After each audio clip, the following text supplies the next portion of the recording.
If you've been looking to join the ranks of Ultrawide users, you may have run into some pretty bad advice about how to determine the performance difference between your existing 1440p monitor and the Ultrawide equivalent. Or maybe you're a 1080p user who's looking to upgrade to one of these two resolutions and you're concerned about the performance difference between 1440p and Ultrawide. Well, if you're one of these two people, you've probably heard this gem. Just take the resolution of each monitor and divide it by each other, and that'll be the performance difference that you'll need. But is this actually true? No, it's not at all. Despite the fact that performance almost never scales linearly with resolution, even at the same aspect ratio, if you really stop and think about it, an Ultrawide could never scale linearly with a 16:9 monitor, because that extra third of the screen that you're getting is not showing the same part of the game that the 16:9 monitor is. If you just took the resolution difference advice, you could end up buying a GPU that was a tier above what you really need, which in today's market could mean hundreds of dollars of needless spending. I've tested 1440p in Ultrawide performance in 15 games across 7 GPUs so that you can see the real performance difference between 1440p and Ultrawide. Now, I've tested these at their highest settings, using ray tracing where available and turning off DLSS and FSR upscaling to make sure that I'm not running into any CPU bottlenecks. So your real in-game performance is likely going to be much higher than what you're going to see in these graphs here. Before we get into the game performance, I'm going to flash the specs of my test system up now. So pause the video if you want to get into those. Now, let's see what the real performance difference is.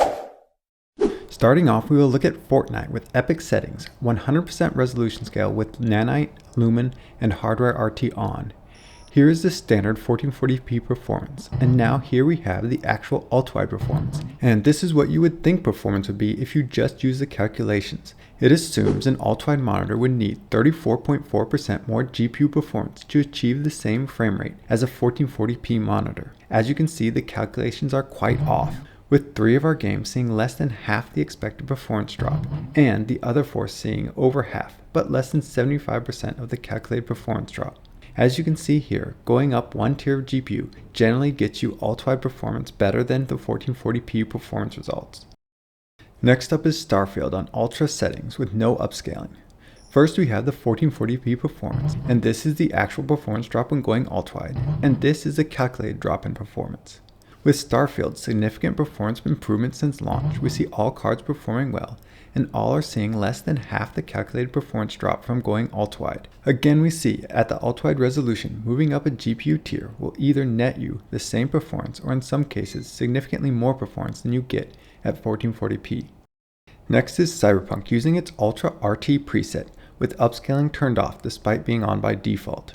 First we have the 1440p performance, and this is the actual performance when using an Ultrawide. And this is the calculated drop.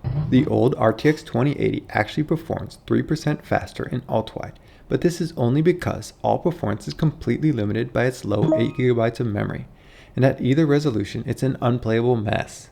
The 4090 manages a decent improvement over the calculated results, but the rest of the cards are providing only a little better performance than the calculated results. This is the closest the actual Ultrawide performance gets to the calculated results across all the games tested. Still, some GPU upgrades will provide you with better performance at Ultrawide resolution than the lower tier GPU does at 1440p, while other upgrades will fall short. Next up is Star Wars Jedi Survivor played on its epic preset with RT on and upscaling off. First we have the 1440p performance, and this is the actual performance drop in going Ultrawide, and this is the calculated drop in performance. Here we see the 4090 seeing minor hit to performance from going Ultrawide, while the rest of the cards see a more significant hit, but still much better than the calculated results. Here, upgrading within the NVIDIA family, you will always get as good or better performance on an Ultrawide as you would see with a lower tier GPU at 1440p, although upgrading in the AMD family does not see the same results. Next up is Forza Motorsport played on Ultra settings with full RT and no upscaling. First we have the 1440p performance, and this is the actual performance drop when using Ultrawide, and this is the calculated drop. As you can see, this game is barely affected by the resolution change, with all of our modern GPUs having single-digit performance differentials, with no real need to upgrade to get a similar performance to 1440p. That is except for the 2080, which needs 238% more performance for the Ultrawide to match the 1440p results. This is our first case of the ultrawide resolution causing a memory cutoff, where the game plays somewhat reasonably at 1440p, but falls apart with the extra memory demands of the ultrawide resolution. Using upscaling can lower the memory demands to prevent this from happening. Next up is Diablo 4, played on its ultra preset with no upscaling. First we have the 1440p results. Here is the actual performance when going ultrawide, and this is a calculated drop in performance. Here we see the 4090 and 7900 XTX have minor additional performance needs, as they reach their CPU and driver overhead limits in this game, where the other cards see a more expected drop in performance, with reasonable performance needs to match the 1440p resolution. Next up is Liza P, played on its ultra settings with no upscaling. First we have the 1440p performance, and this is the actual performance drop when going ultrawide, and this is the calculated drop. The AMD driver doesn't seem to be very well optimized for CPU usage in this game. Because of that, we see very little performance difference between 1440p and ultrawide resolutions. All the NVIDIA cards still manage much more reasonable performance needs than the calculated results would suggest, making any upgrade enough to offset the performance deltas between the resolutions. Next up is Forspoken, played on its ultra high preset with upscaling turned off. First we have the 1440p performance, and this is the actual performance drop when going ultrawide, and this is the calculated drop in performance. All of our modern cards are getting respectable performance boost over our calculated results, with the old 2080 suffering from a lack of VRAM at the higher resolution. Again, going up one GPU performance tier is pretty much going to get you back any performance you lost from going up in resolution. Next up is Payday 3, played on its ultra preset with no upscaling. First we have the 1440p performance, and this is the actual performance when going ultrawide, and this is the calculated drop. Here we see the 4070 Ti is the only card to see less than a 50% the calculated performance drop, while our three fastest cards are doing a decent amount better than linear scaling would suggest. Our final three are still better than the calculated results, but by a margin of less than a quarter of the performance advantage.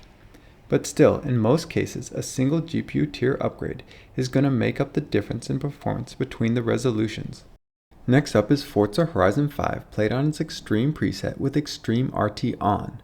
First we have the 1440p performance, and this is the actual performance drop when going ultrawide, and this is a calculated drop in performance.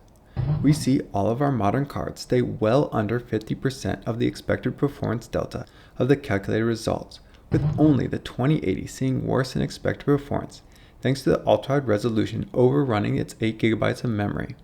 Performance loss is not much of an issue in this game. Next up is Shadow of the Tomb Raider, played on its highest preset with Ultra RT on. First we have the 1440p performance, and this is the actual performance drop when going ultrawide, and this is the calculated drop. Again, we see the 4090 outperform the rest of the cards, making for a clear trend where the 1440p resolution is just not able to fully leverage the 4090. And if you plan on getting this card, just take the ultrawide and enjoy its extra benefits. Our other modern cards are pulling in some decent improvements over the calculated results, and again we see the 2080 suffer from a memory overrun, which while it could easily be reversed with DLSS quality, this is a clear warning that 8GB is not enough if you want to be playing at native resolution on an ultrawide.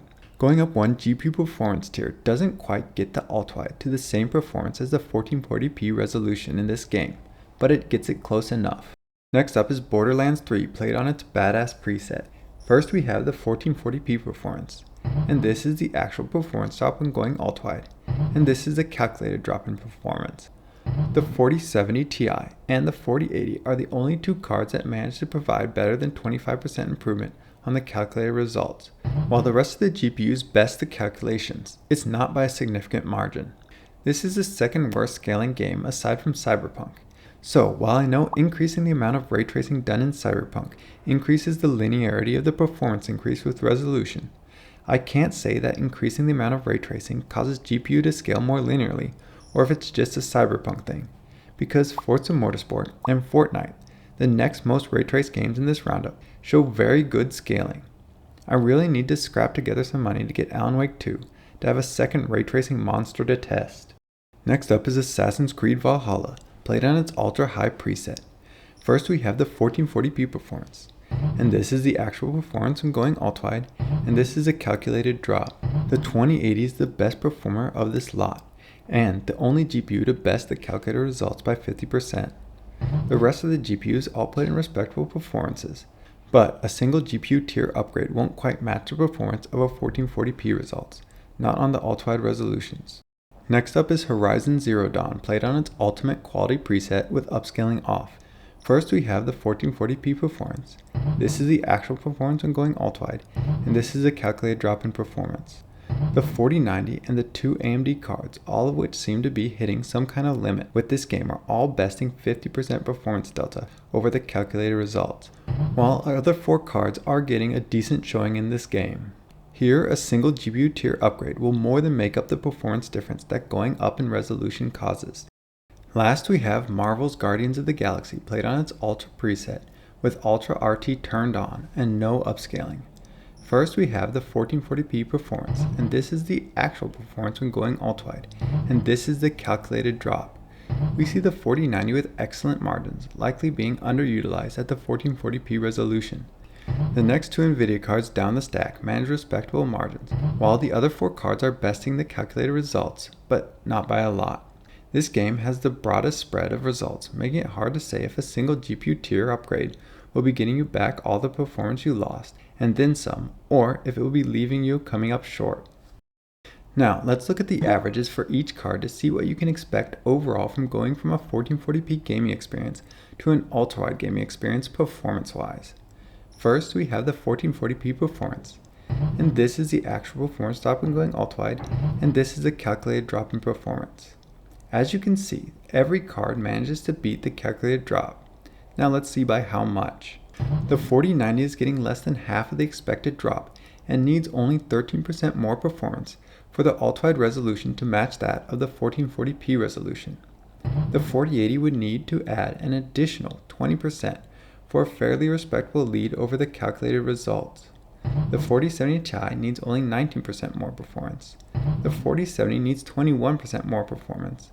The 7900 XTX is so close to half the performance requirements of the calculated results, needing only 16% more performance to match its 1440p results. And the 7900 XT needs 19% more performance. The 2080, while managing to beat the calculated results, is only doing it by a modest amount, needing a 26% performance uplift to match the 1440p results, mostly due to the few cases where going ultra-wide overwhelms its 8GB of VRAM. Upgrading one GPU tier in the Nvidia stack will net you more performance than you lose from going 1440p to ultra-wide. But on the AMD side, upgrading from the XT to the XTX won't quite fill that gap. The overall average performance increase needed to match 1440p across all cards is 19.1%, and if you remove the 2080, whose VRAM was limiting its performance, then it's 17.8%, which is not far off from half of the 34.4% of the calculated resolution increase. As you can see, the performance drop is only about half of what you'd expect if you're just going by pixels added. And even our worst performing game still beats out the calculated results by 25%. The only place that you might have real concern going from 1440p to ultra-wide is if you have only 8GB of VRAM or less. 8GB of VRAM just isn't enough for the ultra-wide resolution. Though DLSS and FSR could probably save a few of these titles, there's some games that doesn't matter what resolution you're running, you just don't have enough VRAM at 8GB. The good news here is if you want equivalent performance to 1440p with your ultra-wide, you only need about a 1 tier higher GPU rather than the 2 tiers higher that the math would imply you needed. Thank you for watching. Maybe these resolutions aren't high enough for you and you're actually trying to pick between a 4K and a super ultra-wide monitor to determine which is best for you. Well, subscribe so you don't miss that video when it comes out. Until then, why don't you check out my DLSS 3 and FSR 3 are not for you video to make sure you're setting yourself up for success with those technologies. If you want to help this channel out, I have affiliate links for all the GPUs featured in this video in the description below. Using those will really help this channel. Or you could just subscribe to my Patreon to help me more directly. Thank you again for watching, and I'll see you next time, Ultrawide fans.